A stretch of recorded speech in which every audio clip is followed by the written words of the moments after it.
Hello, আসসালামু আলাইকুম guys. আপনারা সবাই কেমন আছেন? আশা করি ভালো আছেন। আজকে চলে গেলাম বগুড়া ওয়াটার পার্ক, মমইন ওয়াটার পার্কে। তো গোসল করার জন্য ঈদের পর দেখেন কত মানুষ, এত মানুষ যা বলার বাইরে ছিল। প্রত্যেকটা কানায় কানায় একদম লোক দিয়ে ভরপুর। ঠিক আছে, এই দেখেন চারপাশে অনেক লোক আর সবাই অনেক মজা করতেছে। তো সেই মজাটা আমরাও চাচ্ছিলাম না যে মিস করতে। আমরা চলে গেলাম সপরিবারে।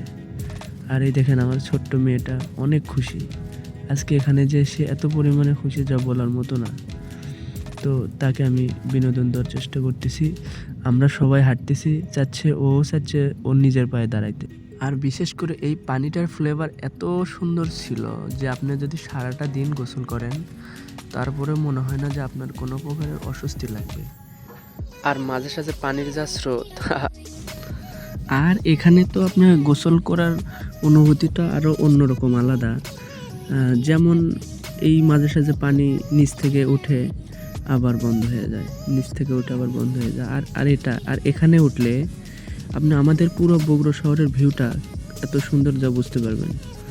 তো ঠিক আছে গাইস, কথা না বাড়িয়ে আজকের মতো আল্লাহ হাফেজ, টাটা, বাই বাই।